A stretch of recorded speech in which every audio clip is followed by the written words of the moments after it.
Hey everyone, it's Maya, and in this video, I'm going to share the 6 different types of accounts you need to get your finances organized.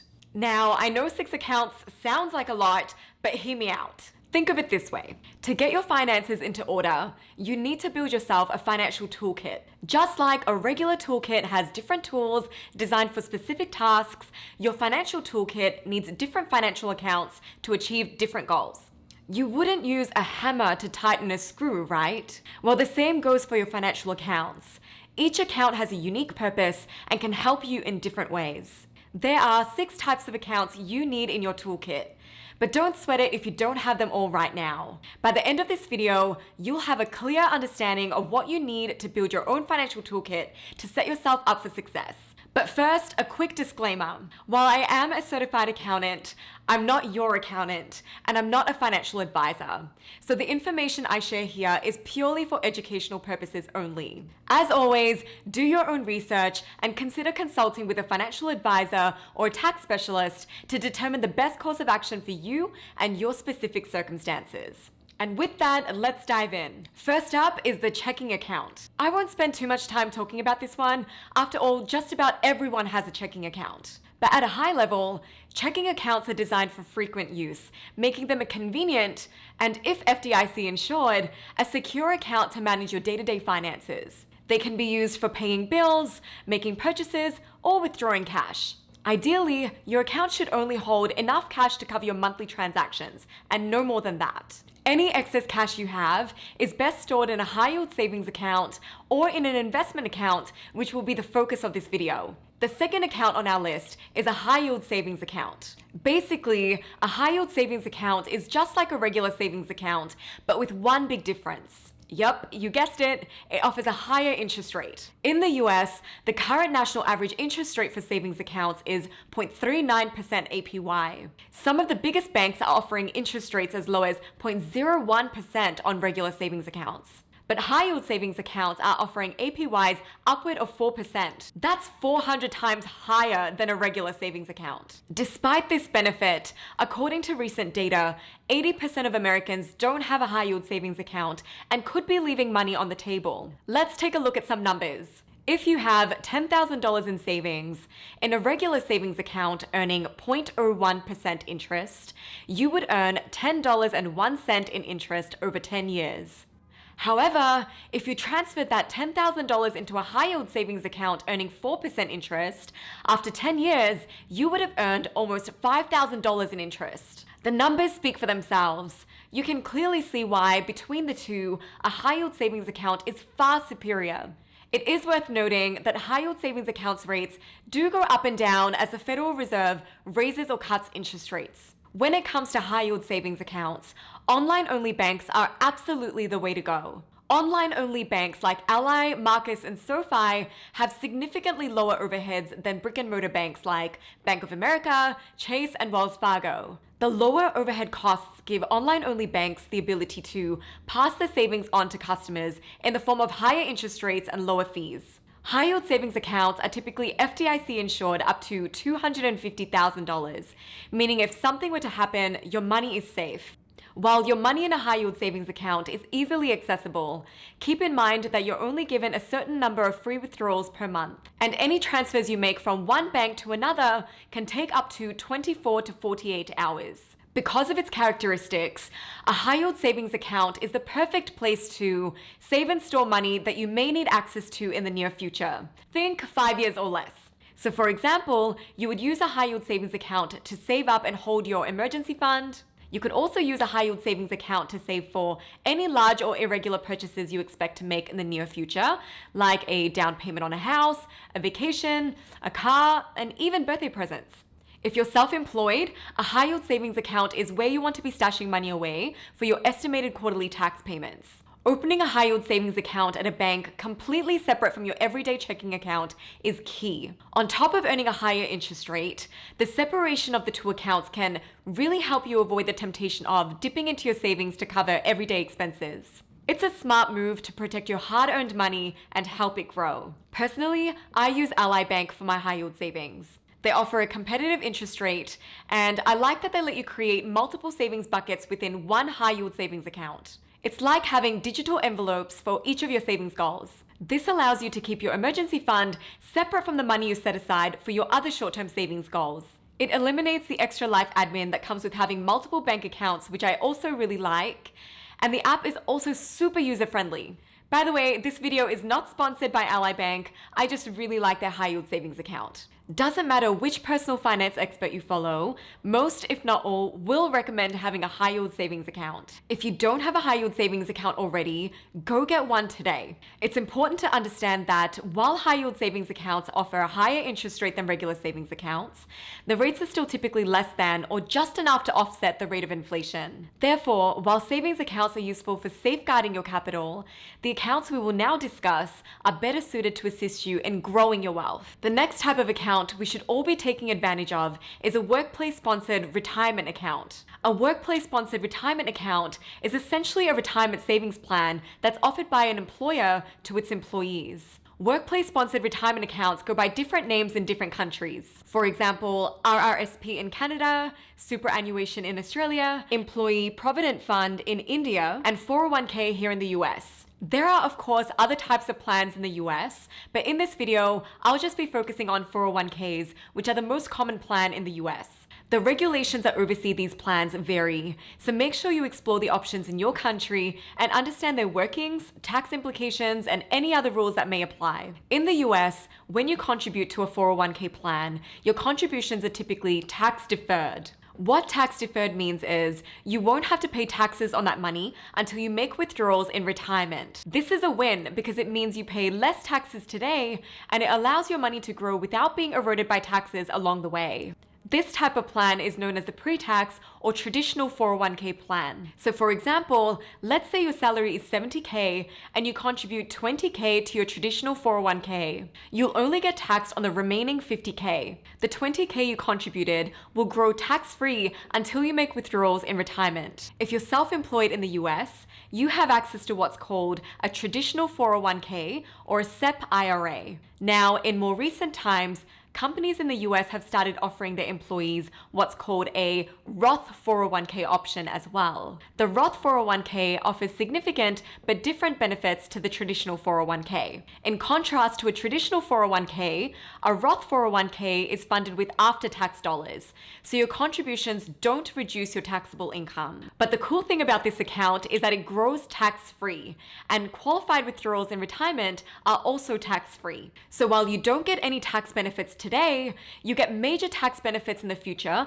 because your withdrawals will always be tax-free. If you're self-employed, you have access to a Roth Solo 401k. To summarize, with the traditional 401k, contributions are tax-free, but withdrawals are not tax-free. So you avoid being taxed upfront and defer paying taxes into the future. With a Roth 401k, contributions are not tax-free, but qualified withdrawals are tax-free. So you take the tax hit upfront and avoid paying any more taxes in the future. When deciding between a traditional 401k and a Roth 401k, it's important to consider what you think your tax rate will be at retirement. If you expect your tax rate to be lower in retirement than it is now, a traditional 401k may be the better option because you'll pay less in taxes on withdrawals. On the other hand, if you expect your tax rate to be higher in retirement than it is now, a Roth 401k may be the better option because you'll pay taxes at your current lower rate. You can also contribute to both accounts to diversify your tax situation at retirement.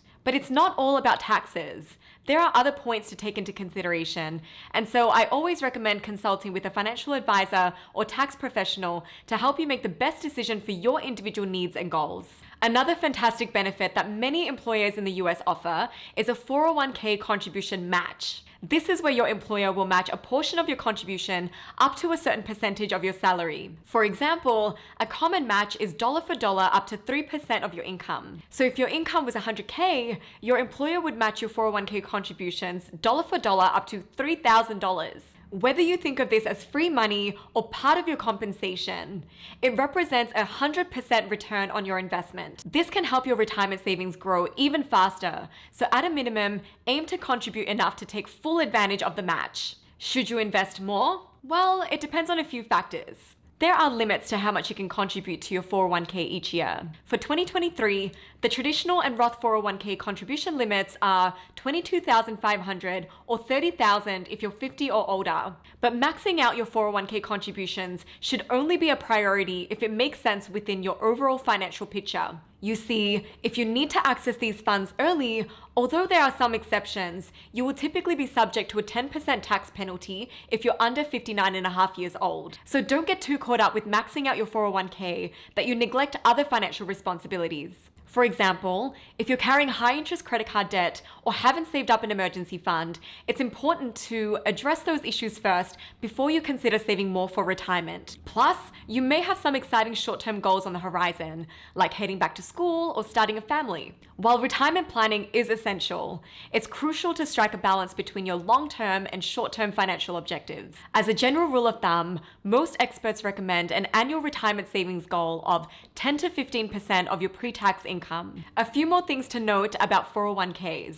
First, not all companies in the US will automatically enroll you into their 401k plan. While retirement and 401ks may not be top of mind, please make sure you confirm your enrollment status so you don't miss out. I learned this the hard way after I moved to the US from Australia, where contributions are mandatory. When it comes to investment choices, typically investment options within the 401k plan are limited to a small number of pre-selected options, so you don't have as much flexibility as you do with other investment accounts. When it comes to fees, 401k plans can be costly due to the administrative fees charged by plan providers. These fees can eat into your investment returns over time, so make sure you look into the fees you're being charged. When it comes to required minimum distributions, or RMDs, these will begin at age 72 to 75, depending on your birth year. These can be annoying for those who don't want to take distributions or who may have other sources of retirement income. The good news is this requirement is being eliminated in 2024 for the Roth 401k. Despite these factors, 401ks are a fantastic tool to help you save for retirement. In case you're located in the US and don't have access to a workplace-sponsored retirement account due to either your employer not providing one or because you're ineligible for one, or if you're dissatisfied with your employer-sponsored plan because of the high fees or the investment options it offers, don't worry. You can take advantage of the next account on this list. The next account to add to your financial toolkit is an individual retirement account. IRAs are another type of account designed to help US households save for retirement. IRAs offer many of the advantages of a 401k, but they're not employer-sponsored. This means you can open and manage an IRA account without any involvement from your employer. You can also open an IRA account in addition to an employer-sponsored retirement account you may already have. Similar to 401ks, IRAs come in two types, a traditional IRA and a Roth IRA.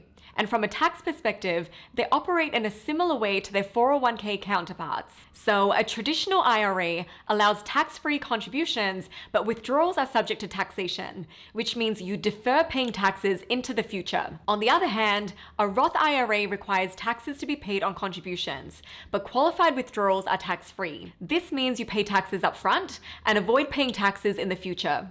Similar to 401ks, when deciding between a traditional IRA and a Roth IRA, the differences in their tax treatment will be a key factor to consider. However, there are also some other differences that may impact your decision, and we'll discuss those now. First, let's talk about tax deduction eligibility. When it comes to a traditional IRA, whether you can claim a full, partial, or any deduction for your contributions will depend on whether you participate in an employer-sponsored retirement plan and whether your income is above set thresholds. For example, if you're a single filer making under $73K, you can claim a full deduction. If you make between $73 and $83K, you can claim a partial deduction. If you make more than $83K, you can't claim a deduction. If you're ineligible for a deduction, a Roth IRA would be the better choice for you. When it comes to contribution limits, the 2023 contribution limit for both the traditional and Roth IRA is $6,500 per year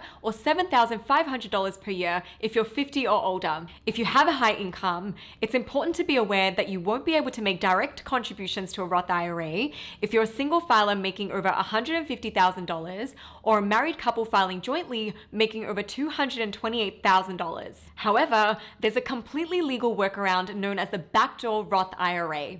Additionally, there's something called the Mega Backdoor Roth IRA that allows you to contribute more than the $6,500 limit. If you're interested in learning more about these strategies, let me know in the comments and I will cover them in a future video. When it comes to withdrawals, similar to 401ks, if you need to access these funds early, although there are some exceptions, you will typically be subject to a 10% tax penalty if you're under 59 and a half years old. When it comes to investment choices, both the traditional and Roth IRA offer a lot more flexibility than their 401k equivalents. You can essentially invest in whatever you want, from individual stocks to mutual funds, ETFs, index funds, or bonds. When it comes to fees, IRAs are available for free at most online low-cost providers. Plus, with a broader choice of investment types, you may also save money by choosing low-cost investments for your portfolio. Personally, I use Fidelity for my IRA. They're known for their low-cost funds, user-friendly interface, and great customer service. Vanguard is another fantastic option too. When it comes to required minimum distributions, for the traditional IRA, required minimum distributions will begin at the age of 72 to 75, depending on your birth year. One advantage of the Roth IRA is that it doesn't have any required minimum distributions. This means you're not obligated to withdraw money from the account, and you can let it continue to grow indefinitely. This is particularly beneficial if you intend to pass on the account to your beneficiaries, who can inherit it and still make withdrawals from the account without having to pay income taxes. We've covered a lot already, and so I've summarized the key differences between the traditional 401k, the Roth 401k, traditional IRA, and Roth IRA into a nice little table for you. Feel free to take a screenshot. The next type of account I want to talk about is the health savings account. A HSA is like the first aid kit in your financial toolkit. A HSA is a type of savings account specifically designed to help you save money for future medical expenses. Despite its name, a health savings account can function as more than just a savings account. What many people don't realize is a HSA can actually be used as an investment account. What makes a HSA account so awesome is that it provides a triple tax benefit. The money you contribute is pre-tax, the money grows tax-free, and the money can be withdrawn tax-free if used for qualified medical expenses. Let's break this down a bit. When you contribute to a HSA, the money you put in is tax-free. This means that you can deduct the contributions from your taxable income, which helps you save money on your taxes. From there, the money you contribute grows tax-free, which means you don't have to pay any taxes on the investment earnings or interest that your account generates. And finally, if you use the money in your HSA for qualified medical expenses, you can withdraw the funds tax-free as well. There is virtually no other account like this. Think about it. With your traditional 401k or IRA, contributions are pre-tax, but you pay taxes when it comes time to withdraw. With a Roth 401k or IRA, contributions are post-tax, so you've paid taxes on that money already. The HSA is the only account that is 100% tax-free. There is no income limit to be eligible for a HSA account, so anyone can contribute to one regardless of how much money you make. The only catch with a HSA account is that you need to be enrolled in a high deductible health plan to be eligible for one. High deductible health plans aren't the best option for everyone, and unfortunately, having one is the only way to gain access to a HSA account. For 2023, a high deductible health plan is where your insurance deductible is $1,500 and above for an individual and $3,000 and above for a family. And the max out-of-pocket is $7,500 for an individual or $15,000 for a family. If you're unsure, you can ask your employer or call your provider to find out if you're eligible. Given how awesome this account is, there are limits to how much you can contribute each year. According to the IRS, in 2023, an individual with single-only coverage can contribute up to $3,850.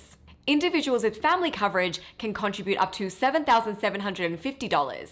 And if you're 55 and older, you can contribute an additional $1,000 per year. A HSA account can be used to cover a wide variety of medical expenses, including doctor visits and prescription medications, but also things like prescription glasses, sunscreen, tampons, and condoms. I've included a link in the description to a full list of qualified medical expenses. To maximize your benefit, it's best to treat your health savings account like a health investment account. This means paying for medical expenses out of pocket and leaving your money in the HSA account to grow. You'll need to be organized and keep receipts of all your expenses and then use them in the future to withdraw your money tax-free. A major caveat is that if you anticipate needing to tap into the funds in your HSA in the short term, then please don't invest that money. In this case, the HSA won't be beneficial for you as an investment account. The stock market is subject to short-term fluctuations, and therefore, unless you're able to commit to investing that money for the mid to long term, the risks associated with short-term volatility may not be worth it. Overall, the HSA is a really powerful account, and it's important to understand how it works and how it can fit into your overall financial toolkit. And finally, let's talk about taxable brokerage accounts. A taxable brokerage account is a type of investment account to save for mid to long-term financial goals. Taxable brokerage accounts allow you to invest your money in a wide range of stocks, bonds, mutual funds, and index funds. Taxable brokerage accounts are not tax-advantaged accounts like the previous investment accounts we've talked about in this video. Taxable brokerage accounts are funded with post-tax dollars, and any earnings or profits you make on your investments are also subject to taxes. One caveat to this is when you hold onto your investment for more than a year and sell it for a profit. In this case, you gain access to something called long-term capital gains tax. The long-term capital gains tax rates are 0%, 15%, or 20% depending on your income. These rates are typically much lower than ordinary income tax rates. So in this sense, taxable brokerage accounts do unlock some tax advantages. The biggest advantage of taxable brokerage accounts, though, is that they're extremely flexible, as there are no restrictions on how much you can contribute each year or when you can withdraw the funds. Now, the most tax advantageous way to invest would be to max out the contributions to your 401k, your IRA, and your HSA before you invest via a taxable brokerage account. The issue is, for many of us, it could take a while for us to get there. Additionally, retirement isn't usually our only financial goal. There are a ton of things we want to do before we leave work, and it's important to consider your other medium to long-term goals when deciding which accounts to invest in. Depending on what you're saving for and when you'll need the money, it could make sense to stash some cash into a taxable brokerage account each month, even if that means you're not maxing out your tax-advantaged accounts. If you decide to leverage a taxable brokerage account, it's essential to understand the expenses associated with your account, including brokerage fees, maintenance fees, commissions, expense ratios. These expenses can really add up over time. And there you have it, the 6 different accounts you need in your financial toolkit. In summary, a checking account should be used for current spending. A high-yield savings account should be used to save for your emergency fund and short-term savings goals. Employer-sponsored retirement accounts and IRA accounts should be used to save for retirement. A HSA account should be used to save for future medical expenses. And a taxable brokerage account should be used to save for mid to long-term goals. Organizing your finances may seem daunting at first, but with the right accounts in place, you can set yourself up for long-term financial success. Remember, you don't need to have all 6 of these accounts right away, but understanding the role of each account will enable you to determine how it can contribute to and enhance your overall financial toolkit, and you can always expand your toolkit gradually over time. I hope this video has been helpful to you. If it has, don't forget to like and subscribe to my channel. Or if you have any questions and want me to dive deeper on something, let me know in the comments below. Thank you and see you in the next video. Bye for now.